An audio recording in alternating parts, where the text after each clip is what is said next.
It's John. You're going to find this interesting what happened to me last week. And I learned something from it too. Me and my wife, we were going to, down here to the shop. And there's a park about 2 blocks away from my shop. Anyway, we're sitting there at the light. 3 cars are in front of us. And this is going to be the first time you've heard this, huh, man? Yeah, this is the first time. That would be kind of cool to tell everybody. So anyway, we're sitting there at the light, and there's this black gentleman on his bicycle, and this big Indian. God, I bet he's about 6'3", 6'4", huge guy. And he's with this little Mexican guy, and they walk up to him, and you can see there was words going back and forth. Well, anyway, the Indian tries to grab his bicycle, and the black guy pulls back on his bike, and you can see he's going like this, like pleading with the guy. And me and my wife's watching this, going, okay, you know. And all of a sudden, the Indian guy goes, boom, just nailed him. I thought, whoa, dude, he really took a shot. And then he went down, but he still had a hold of his bike. Mexican guy went up there and went boom, boom, hit him a couple of times. And the black guy's getting up, and he's pleading with these guys. And the Indian grabs a hold of his bike, pulls it, and it was just horrible. But then the Indian hit him again and really dropped him. And then they both started putting the boot to him. And that's where I looked at my wife. I go, okay, that's it. My wife's going to go, don't get involved. You always get in trouble and all this other stuff. And I said, honey, they're going to kill it. I go, don't worry, everything's going to be fine. So walk over there and I go, hey bud, you go this way, you go this way. I said, get on your bike, bud, and take off behind me. And the one Mexican guy's down there going like this, and he goes, oh, you think you can take us, man? And he goes, you want some of this? And I looked at him literally like this. I go, yeah, right. And I look, and the guy grabs, and I had that boar tusk knife, grabs it and tries to pull my knife out. But when he did that, automatically I come back here like this, boom, and I went and go to hit him and barely missed his ear, and he went, whoa! And all of a sudden he goes, get him, Thunder Chief! And the big Indian guy came, I rolled around again and popped him right here. God, Matthew, it dropped him like a sack of potatoes. Well, I'm like sure, that. dude. He just went boom, and I'm done there. And then I'd look for the other guy, and the black guy had a hold of him, just pile driving him. And this white guy came running up, and he's wearing a nice shirt and a tie, and he goes, whoa, man, that's the way to do it. He goes, I thought you needed some help, because I could see what was going on.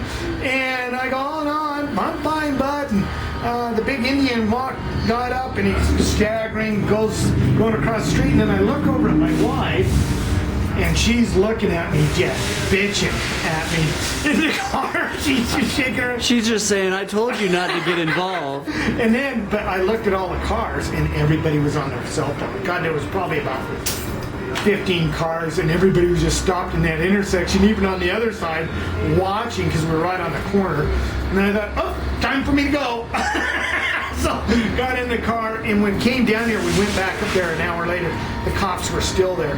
But guys, it's, if you do the honorable thing, they could have killed that guy. They could have paralyzed him.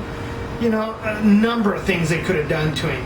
Because, when he was on the ground and they were putting a boot to him, and the guy was bloody. They kicked him in the face.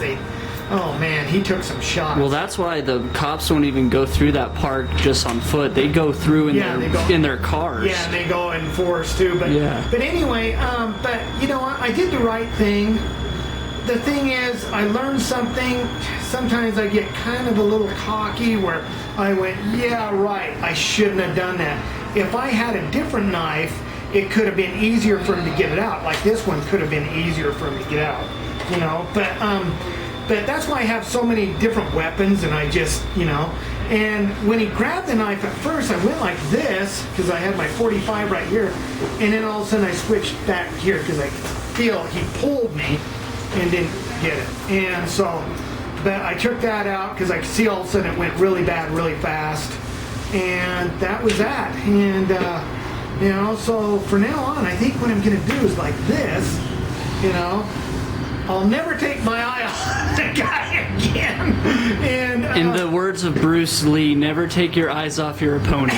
Yeah. And see, and it just like was one of those things I just thought, you know, yeah, whatever, dude.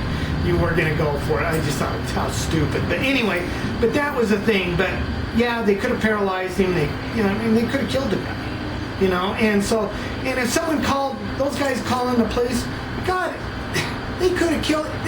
They were on the phone. You could tell the people were talking, you know, 911, you know, calling the police. But it takes that long. So yeah, it's kind of your discretion if you should get involved. And you know, shit, man. You know, I don't know. What do you think? I think, like you were saying, if it's the right thing, I think you should do it. And there's always that karma. Whatever good you do to someone, someone will do good to you. Yeah, that's true.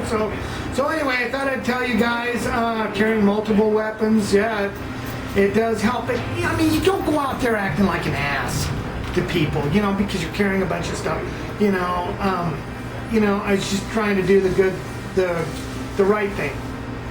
So, which I got in trouble for numerous times. So. Anyway, but and then I had another little thing that you guys will find out cool. I don't want to go too long on this. Me and Rick got pulled over in Flagstaff by an officer.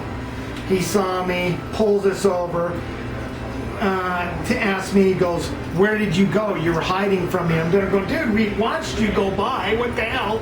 And he goes, you know, no, you hid from me. And I go, first of all, let me tell you something. I'm heavily armed. And he goes, you are? He goes, well, take your gun out and put on the dash. And so I did. And he goes over to Rick's side, RIP Tactical, and he goes, I smell pot. And I go, yeah, right, dude, you're really fishing. I says, yeah, we're smoking pot, have full automatic weapons in the car. You know, we're going to a gun show. I says, yeah, he's a manufacturer. He's going to, you know, I told him, I says, dude, I said, bring the dog down. Have him go through our car. Come on. And then right then, here came a sheriff, K9.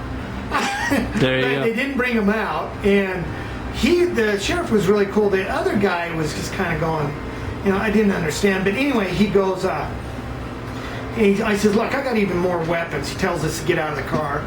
I says, I got even more weapons. So I took out my gun, took out my other gun, my 22 mag, took out my stun gun, took out my baton, took out the 2 knives I have.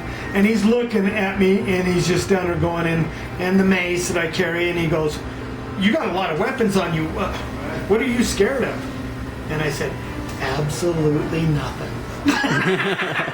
And so then he looked at me, and then he grabbed my water bottle, and he goes, oh, what's this? And he holds my water